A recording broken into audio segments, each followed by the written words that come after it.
नमस्कार। कृपया ध्यान दीजिए, ये वीडियो का उद्देश्य सिर्फ आपका मनोरंजन है। मैं किसी प्रकार से ये नहीं कह रहा कि भूत एग्जिस्ट करते हैं या नहीं करते हैं। आप भूतों में बिलीव करते हैं, आपकी मर्जी, नहीं करते हैं आपकी मर्जी, भाई तुम्हारी जिंदगी है, जो मर्जी करो। यह सिर्फ एक स्टोरी है जो मैंने सुनी तो मैं आपको सुना रहा हूँ। धन्यवाद।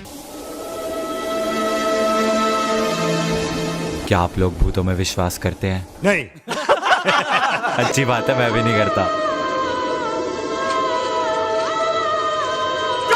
आज का स्टोरी टाइम थोड़ा सा अलग होने वाला है। अबे ऐसे कैसे बोल रहा है, ढंग से बोलना। माफ करना, इधर उधर निकल जाता हूँ। तो one genre of movies that I personally love is horror, and मैंने इतनी हॉरर मूवीज देख लिया है कि अभी मुझे ना लिटरली हॉरर मूवीज से डर लगना बंद हो चुका है।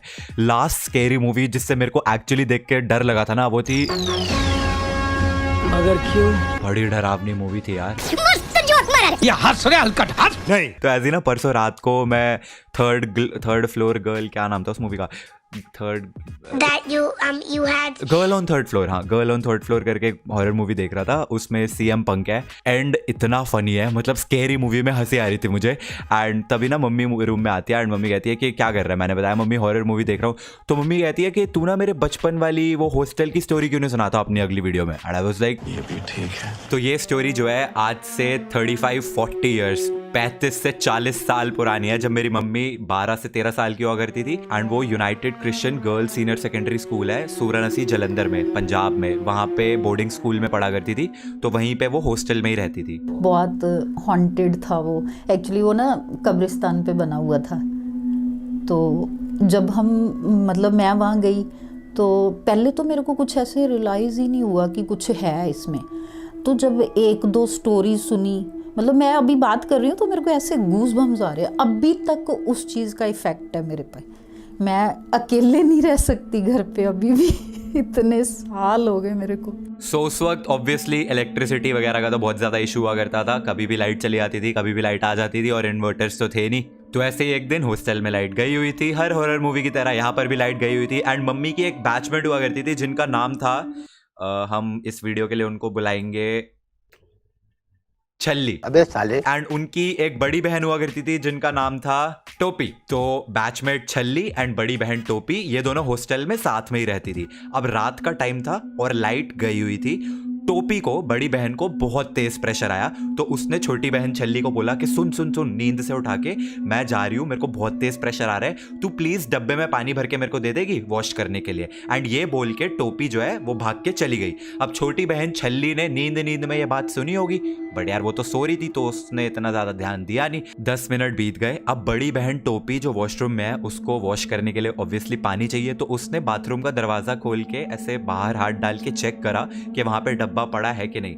एंड वहां पे डब्बा पड़ा था तो उसने डब्बा उठाया एंड वॉश करना स्टार्ट कर दिया। एट द सेम टाइम छोटी बहन छल्ली जो अभी तक सोई रही थी अपने बेड पे, उसको रियलाइज हुआ कि ओ बड़ी बहन टोपी ने तो पानी मांगा था वॉश करने के लिए, तो मैं उसको पानी देने जाती हूँ। तो छोटी बहन छल्ली उठी, पानी भरा उसने एक डब्बे में और लेके वॉशरूम के बाहर पहुंची। एंड उसने नॉक करके बड़ी बहन को बोला कि ये ले, मैं पानी ले आई।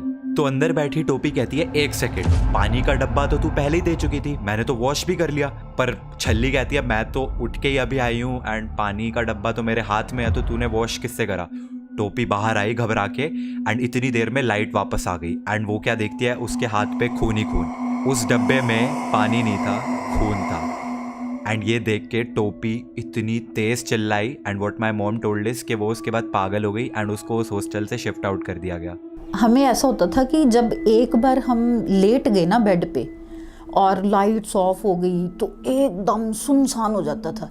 ऐसे होता था कि सांस की आवाज़ आती होती। मैं सुना भी रही हूँ तो अभी भी मेरे को ऐसे गूज़ बम्स, मतलब अभी भी इतना डर है मेरे दिमाग में ना कि मतलब हम वॉशरूम भी नहीं जा पाते थे।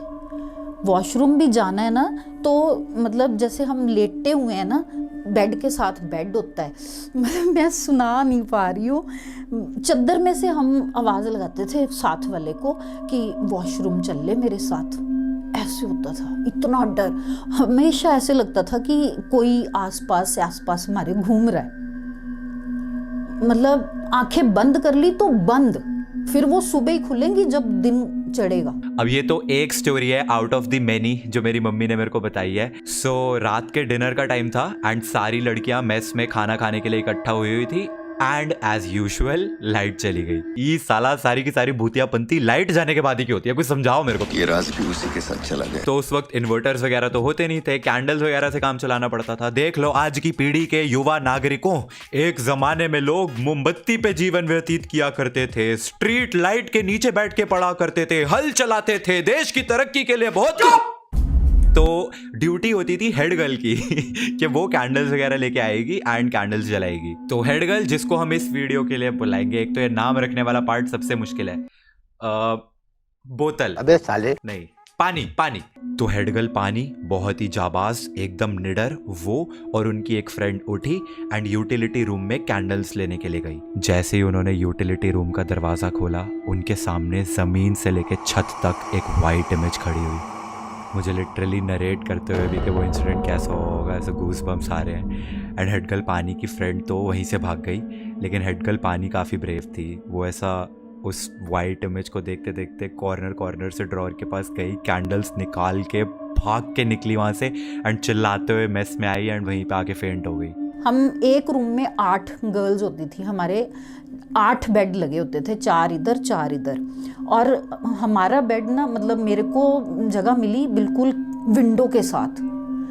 तो मैंने कहा मैं तो विंडो के पास बिल्कुल नहीं लेट सकती। मैंने अपना मतलब बेड एक्सचेंज करा और सेंटर में आ गई। और जो विंडो के साथ वाली थी ना, उसको वो बता रही थी कि उसको ऐसे रियलाइज़ होता था कि अंदर मतलब विंडो में कोई हाथ डाल के मेरे को खींच रहा है।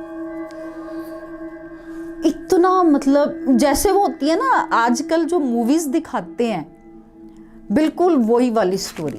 एंड वो हॉस्टल जो था मम्मी का, वो कब्रिस्तान पे बना हुआ था। That was a proven fact. ये कोई मेड अप थिंग नहीं है, कोई मैं अपनी तरफ से या फिर मम्मी अपनी तरफ से नहीं बता रही। वो वहाँ पे लिखा हुआ था कि ये कब्रिस्तान हुआ करता था। जैसे हम अपना बस से उतरे और अंदर घुसते थे ना, तो वहाँ पे एक ऐसे छोटी सी वो पत्थर लगा हुआ था, उसके ऊपर क्रॉस का साइन था और उस पे लिखा हुआ था कि ये पता नहीं क्या नाम था, अब तो बहुत साल हो गए, भूल गई मैं कि किसकी कब्र है ये। तो वो था कब्रिस्तान पे। लेकिन इतने सब के बाद जो एक चीज़ मुझे अजीब लगती है कि अगर वहाँ पे इतना ज़्यादा भूतियापंती होती थी एंड मम्मी को ऐसा कुछ फील होता था कि वहाँ पे हर वक्त कोई है, तो उसके बावजूद भी वहाँ पे वो क्यों रहती थी? डैडी ने एक बार जो बोल दिया तो बोल दिया, बस वहाँ पे एडमिशन मिल गई, तो अब हम मतलब 12th करके ही निकलेंगे वहाँ से। और सबसे बड़ी बात, वहाँ पे मेरे को वो स्कॉलरशिप मिलने लग गई, तो फीस कोई होती नहीं थी। 10 रुपये लगते थे मेरे फीस के, 1 महीने के, सिर्फ 10 रुपये। तो इसलिए फिर वहाँ पे ही रहे। तो पापा, मम्मी की स्टोरीज के बारे में क्या कहना चाहोगे? क्या तो रहा हूँ कि तभी तो तेरी मम्मी पे भूतों का असर अभी भी है। तभी तो सबसे बड़े भूत से शादी